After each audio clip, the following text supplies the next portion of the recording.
Welcome and thanks for tuning in to our From the Book podcast. Currently on From the Book, we're reading through our Abide Challenge.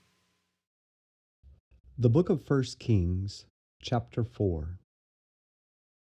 So King Solomon was king over all Israel, and these were the princes which he had: Azariah, the son of Zadok the priest; Eli-Horeph and Ahiah, the sons of Shisha, scribes; Jehoshaphat, the son of Ahilud, the recorder; and Benaiah, the son of Jehoiada, was over the host; and Zadok and Abiathar were the priests; and Azariah, the son of Nathan, was over the officers; and Zabud, the son of Nathan, was principal officer, and the king's friend; and Ahishar was over the household; and Adoniram, the son of Abda, was over the tribute. And Solomon had 12 officers over all Israel, which provided victuals for the king and his household. Each man his month in a year made provision.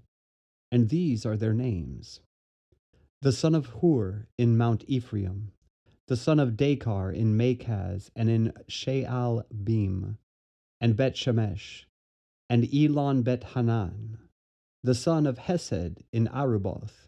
To him pertained Soko and all the land of Hepher, the son of Abinadab in all the region of Dor, which had Taphath the daughter of Solomon to wife; Baana the son of Ahilud. To him pertained Taanach and Megiddo, and all Bet-Shean, which is by Zartana beneath Jezreel, from Bet-Shean to Abel-Meholah, even unto the place that is beyond Jokneam. The son of Geber in Ramoth Gilead. To him pertained the towns of Jair, the son of Manasseh, which are in Gilead. To him also pertained the region of Argob, which is in Bashan, 80 great cities with walls and brazen bars. Ahinadab, the son of Edo, had Mahanaim. Ahimaaz was in Naphtali. He also took Basmath, the daughter of Solomon, to wife. Baana, the son of Hushai, was in Asher and in Aloth. Jehoshaphat, the son of Peruah, in Issachar. Shimei, the son of Elah, in Benjamin. Gaber, the son of Uri, was in the country of Gilead, in the country of Sihon, king of the Amorites, and of Og, king of Bashan. And he was the only officer which was in the land. Judah and Israel were many, as the sand which is by the sea in multitude, eating and drinking and making merry. And Solomon reigned over all kingdoms from the river unto the land of the Philistines, and unto the border of Egypt. They brought presents, and served Solomon all the days of his life. And Solomon's provision for one day was 30 measures of fine flour, and 80 measures of meal, 10 fat oxen, and 20 oxen out of the pastures, and 100 sheep, beside harts, and roebucks, and fallow deer, and fatted fowl. For he had dominion over all the region on this side of the river, from Tiphsah even to Azah, over all the kings on this side the river, and he had peace on all sides round about him. And Judah and Israel dwelt safely, every man under his vine and under his fig tree, from Dan even to Beersheba, all the days of Solomon. And Solomon had 40,000 stalls of horses for his chariots, and 12,000 horsemen. And those officers provided victual for King Solomon, and for all that came unto King Solomon's table, every man in his month. They lacked nothing. Barley also and straw for the horses and dromedaries brought they unto the place where the officers were, every man according to his charge. And God gave Solomon wisdom and understanding exceeding much, and largeness of heart, even as the sand that is on the seashore. And Solomon's wisdom excelled the wisdom of all the children of the east country, and all the wisdom of Egypt. For he was wiser than all men, than Ethan the Ezrahite, and Heman, and Chalcol, and Darda, the sons of Mahol, and his fame was in all nations round about. And he spake 3,000 proverbs, and his songs were 1,005. And he spake of trees, from the cedar tree that is in Lebanon, even unto the hyssop that springeth out of the wall. He spake also of beasts, and of fowl, and of creeping things, and of fishes. And there came of all people to hear the wisdom of Solomon from all kings of the earth, which had heard of his wisdom. The book of 1 Kings, chapter 5. And Hiram, king of Tyre, sent his servants unto Solomon, for he had heard that they had anointed him king in the room of his father. For Hiram was ever a lover of David. And Solomon sent to Hiram, saying, Thou knowest how that David my father could not build an house unto the name of the Lord his God for the wars which were about him on every side, until the Lord put them under the soles of his feet. But now the Lord my God hath given me rest on every side, so that there is neither adversary nor evil occurrent. And behold, I purpose to build an house unto the name of the Lord my God, as the Lord spake unto David my father, saying, Thy son, whom I will set upon thy throne in thy room, he shall build an house unto my name. Now therefore command thou that they hew me cedar trees out of Lebanon, and my servants shall be with thy servants. And unto thee will I give hire for thy servants according to all that thou shalt appoint.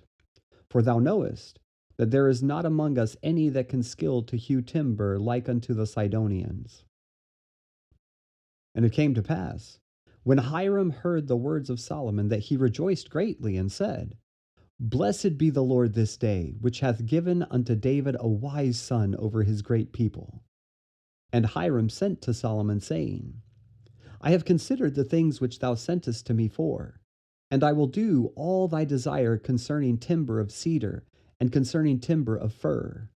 My servants shall bring them down from Lebanon unto the sea, and I will convey them by sea in floats unto the place that thou shalt appoint me, and I will cause them to be discharged there, and thou shalt receive them. And thou shalt accomplish my desire in giving food for my household. So Hiram gave Solomon cedar trees and fir trees according to all his desire. And Solomon gave Hiram 20,000 measures of wheat for food to his household, and 20 measures of pure oil. Thus gave Solomon to Hiram year by year. And the Lord gave Solomon wisdom, as he promised him. And there was peace between Hiram and Solomon, and they two made a league together. And King Solomon raised a levy out of all Israel, and the levy was 30,000 men. And he sent them to Lebanon, 10,000 a month by courses. A month they were in Lebanon, and 2 months at home. And Adoniram was over the levy. And Solomon had 70,000 that bare burdens, and 80,000 hewers in the mountains. Beside the chief of Solomon's officers which were over the work, 3,300 which ruled over the people that wrought in the work. And the king commanded, and they brought great stones, costly stones, and hewed stones, to lay the foundation of the house. And Solomon's builders and Hiram's builders did hew them, and the stone squarers. So they prepared timber and stones to build the house.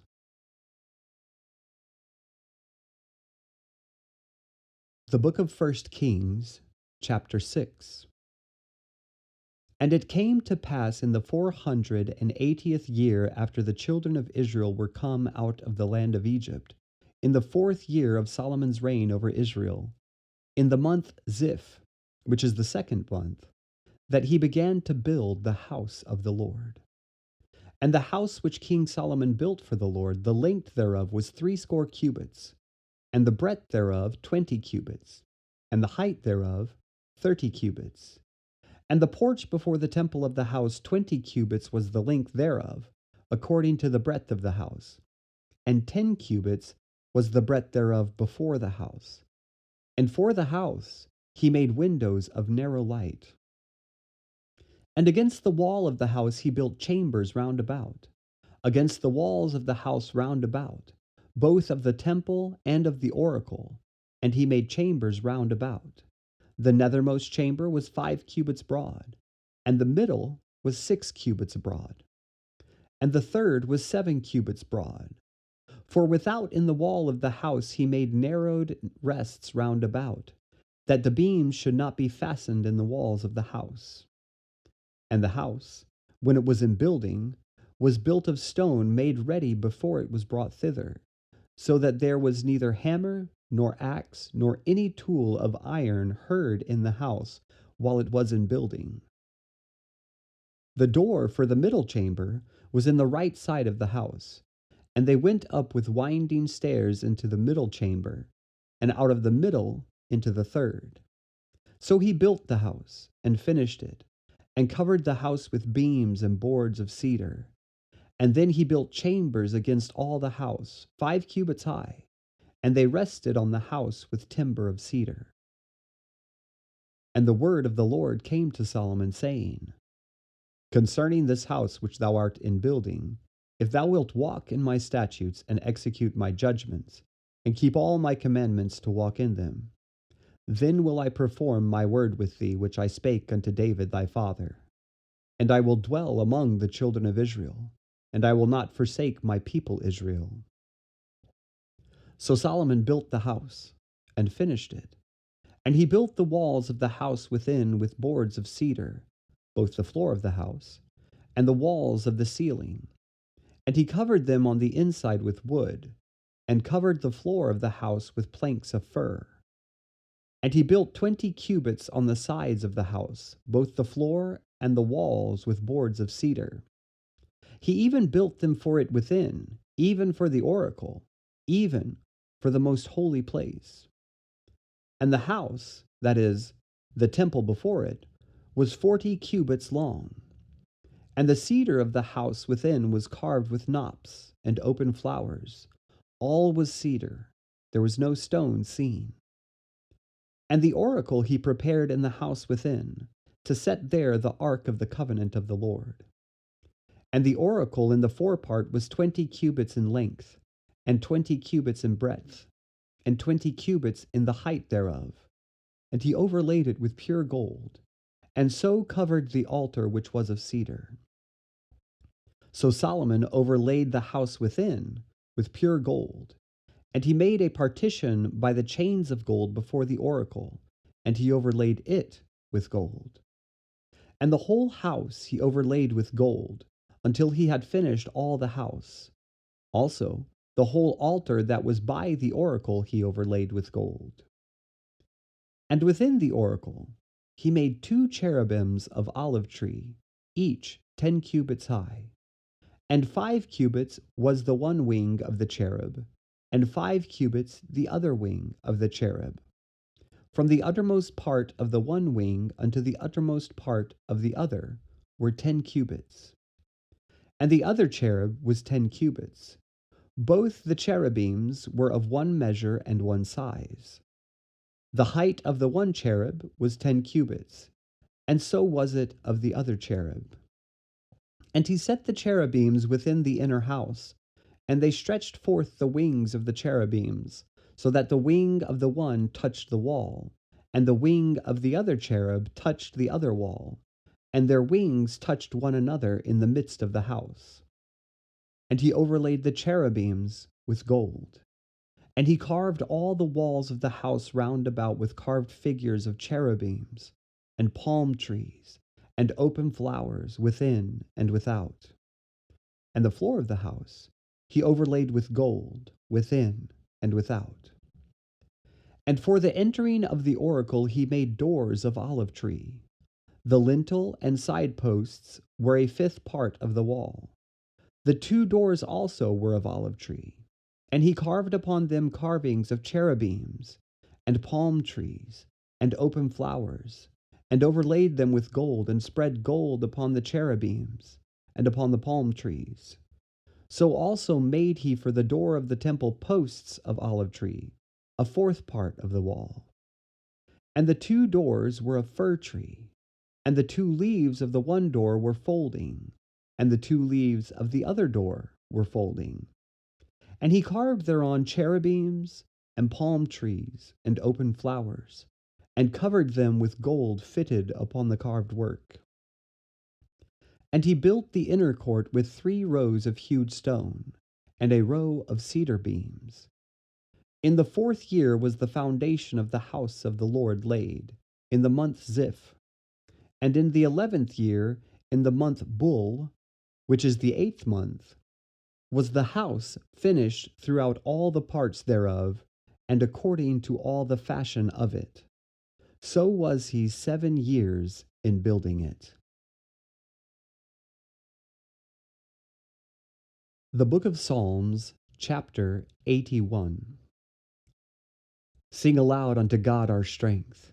Make a joyful noise unto the God of Jacob. Take a psalm, and bring hither the timbrel, the pleasant harp with the psaltery.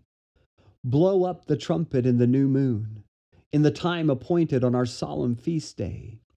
For this was a statute for Israel, and a law of the God of Jacob. This he ordained in Joseph for a testimony when he went out through the land of Egypt, where I heard a language that I understood not. I removed his shoulder from the burden. His hands were delivered from the pots. Thou calledst in trouble, and I delivered thee. I answered thee in the secret place of thunder. I proved thee at the waters of Meribah, Selah. Hear, O my people, and I will testify unto thee. O Israel, if thou wilt hearken unto me, there shall no strange god be in thee, neither shalt thou worship any strange god. I am the Lord thy God, which brought thee out of the land of Egypt. Open thy mouth wide, and I will fill it. But my people would not hearken to my voice, and Israel would none of me. So I gave them up unto their own heart's lusts, and they walked in their own counsels. Oh, that my people had hearkened unto me, and Israel had walked in my ways. I should have subdued their enemies, and turned my hand against their adversaries. The haters of the Lord should have submitted themselves unto him, but their time should have endured forever. He should have fed them also with the finest of the wheat, and with honey out of the rock should I have satisfied thee. This concludes today's reading for the Abide Challenge. While the Abide Challenge is a great way to be in God's Word every day, we want to remind everyone that it's not a substitute for being in church and for being around God's people. God loves His people and has designed us to grow exponentially when we get around our church family for face-to-face fellowship and congregant worship. While we want to be an encouragement with His Word through this podcast, we'd love to be even more of an encouragement to you in person. Join us this coming Sunday at Lake Worth Baptist Church at 11 a.m. for an in-person message from the book.